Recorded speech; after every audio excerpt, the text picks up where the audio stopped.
We're going to walk up the path to a bit of a bonsai collection on some. So come on along, and Fred will describe what he's got going on up here. As we walk through the path, you'll just notice some other trees that they've styled potted, some potted trees and trees on the slope here, rhododendrons and other shrubs. Yeah, any place Red there's needle cypress over here.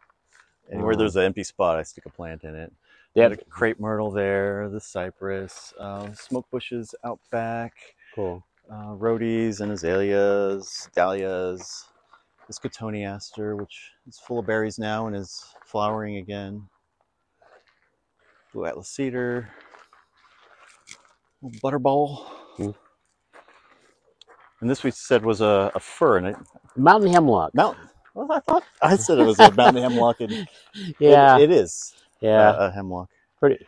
And it was something that I was practicing building pads on, and it padded up almost too easily, and they don't look very realistic.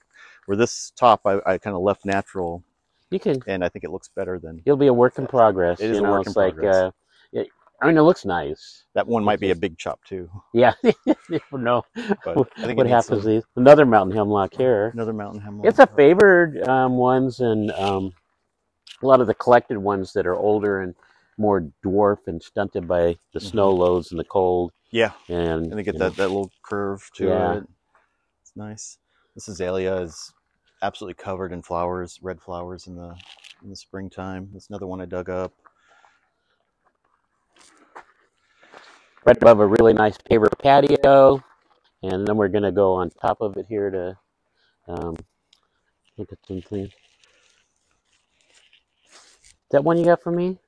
I mean, it could be. I mean, it looks like I've had that one for a while. I think that might have been before I found you. But I've had that one for quite some time. Right. And it was even before I was thinking of bonsai. It was just a tree that I liked, and stuck it in a pot, and I've made some cuts to it. And I think when a tree calls to you, feels to you, you just get it. They all call to me though. And then I got this trident maple from you. Oh, it's yeah. Just a little guy, but he was a little worse for wear when I got it, and he's doing great. And then a lot of things that I do are like free trees. This is just an alder that was a volunteer in a pot with another tree in it, and you just start chopping it and pruning it, and I think it, the bark looks nice. It's a weed that not a lot of people will. But more, people like different types of trees, and since it is a native tree, it's going to do good. And you'll probably be able to reduce the size of the leaves on it and keep it small, and it'll be interesting the fact that it, again, a weedy tree in our environment, but it actually has a very good purpose because it's one that fixes nitrogen in the soil. I don't know if you're familiar with that, but they get these little nodules on the roots. Oh yeah, yeah. And and so that'll supply nitrogen to the trees that come after it. Yeah. And then when they fall, we get a lot of mushrooms too. Oh yeah. Up here we had an alder fall, and it was covered in oyster mushrooms. The next year. Well, they decompose. Alder sawdust is one of the best sawdust because it decomposes quickly and becomes a good. So they have a lot of beneficial aspects to it. But, I liked it that it was a free tree. Yeah. Okay. What kind of juniper was this again? You remember? Max. Okay. I like it. Got a nice movement in it. You like that one, Max? I like all those trees. So last time you guys came out, this one was covered in wire, and I removed all the wire from it to kind of give it a rest before I'll probably wire it up again here in December or so. I mean, it's got really nice exposed roots, and this should, over time, these should develop into a nice flare down here. Hopefully they'll. And the pads are nice. These are very fine foliage juniper, and not a pokey one at all. So, and then nice movement throughout the whole, So I'm sure you'll continue to refine it. Oh, it has a ways to go. Oh yeah, that's the fun of it, right? Yeah, yeah. A little larch forest. Larch forest. All those larches are from you. Thank you. Thanks for taking good care of them. They're just seedlings, probably Japanese larches. They were going to be used for understock, and they didn't get used, and made a little forest out of it. Definitely. A little mossy path in there. Another little boxwood that I got from you. Mm-hmm. That was art. It was like ready for a small pot. A lot of the plants you have, you know, you never know what you're going to find at your place. They're not all. Do you have any Kingsville boxwoods? And do you know what they are? Were those two out by the greenhouse? Well, before we go, we'll take a look. But they have the really small leaves, and they grow so slow. Smaller than these ones? They're not much smaller, but they grow slower. Okay. Slower, and this is slow grower as well. It's mm-hmm. it's a dwarf variety of the English boxwood. And it's a fruticosa. Shape that one up 2 or 3 times during the summer. Sure. And it just keeps going. Yeah. This was the golden rain tree, I think. Golden rain tree. And it had some very vibrant colors. And you should look through. I've got 8 or 9 more of them. Yeah. And they're developing some nice trunks on them. Nice. And I've kept them chopped down. So next time you're out, remind me, and I'll show you what I have. And this curly larch I got from you. I love this one. I don't have the heart to prune it back because it's putting these nice tendrils out. Yeah. Probably, it's either a Hortsman's recurved, probably what it is, and then I had another one that had that type of branching that was... And a little cotoneaster, that's just nursery stock that was chopped back. This is one of your icebreakers that needs a little cleaning up. It's just one of my favorite garden trees. And yeah. You made it look good. There was a big chop on here. There's a little sealant on there, but that's probably ready to come off. And, you know, that I probably bought from you and put it right into this pot.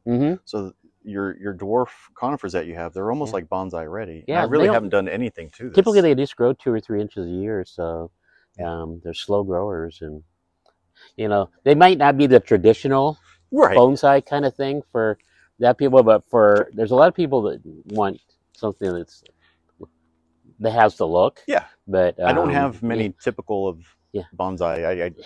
I don't think I have 2 or 3 of the same plant anywhere. I got a feeling you'll be there someday. You got the knack. You got the knack. Yeah. This is a crepe myrtle that almost came into full flower, but it's just a tiny little tree. Little ginkgo American. American. Yeah, it's not like American, but American with an American. Yeah. The pronunciation's not always easy. Yeah. This is hornbeam. Hornbeam. Just probably a seedling one, or I don't see any graft. I don't think there is a graft on this one. Did you get that one from me? No, I didn't get this one. Okay, it's nice though. It is. And you've got the leaves down to a really small size too. Yeah, I think that one's going to go into a bigger pot because I wanted to let it develop. Get putting more. It in the small pot right away really did kind of just stop the growth. Right. This one I'm pretty sure I got from you. Probably a Mugo, and off the top, not sure exactly which one. And this boxwood I got from you. Yeah, I love the roots on that over the rock. Those roots were like 2 feet long. Were they really? And it was like made for root over rock. I need to get a new rock for it. Sure. But I just stuck something in there. Yeah. But it's got tons of roots down below, and it's one of my favorites. Yeah. It's a nice display here. I love it. I don't know what kind of pine that one is. So it looks like a Mugo. Do you remember if it turns gold? It looks like it's going a little goldish, not full gold, but it does get some yellow. Yeah, it's one of the golden Mugos. Either Karsten's Winter Gold or Winter Sawn, and there's a few others too. And a Shimpaku juniper, which for the first time I just pruned back the tips, and it's already budding with new tight growth. I love the caliper on this one and the movement coming up. That's it. Really that was the other juniper. It was this juniper and the one on the end that we started with looked very similar when I got them. Yeah. And I just went different directions with it. This one was covered in wire just a couple weeks ago, and I took it all off to let it rest. Yeah. Really happy with that one. Yeah. And this is a Twombly maple. It was an air layer off of one of my Twombleys over there. Did you air layer it then? Nice. I should have done more air layers this year, but I didn't have time. Yeah. It's like a free. I did a few years ago, and I don't know that I didn't enjoy it, but it's a time kind of a thing, and then you got to be checking back on them quite often. It is a task, but it's rewarding if they work out. It is. It is. It's just I got to choose our battles, right? Yes, right. And then here's just the odds and ends on the end. Sure. Here. Some mugo pines, black pines. Spruce. That's what was that one? A linden. It's just a volunteer that was in the ground. Are we looking right here? Yeah. Yeah. Okay. Yep. Linden. I think they can make wired it up to give it a little movement. We'll see how it turns out. Max got a linden from me. Yeah. With a nice trunk. Yeah. Oh. Still doing okay? Yep. Says it's okay. And then our other redbud, Golden Falls redbud. Nice. Yeah, I can't wait to see that one in the spring. Yeah. Is that a fairly new plant then? Yeah, that was put in June-ish. Yeah. Yeah. And then like this maple behind you, this was a volunteer probably 15 years ago too. I kept in a little pot, just found them sprouting underneath the parent plant. Seedling? Seedling.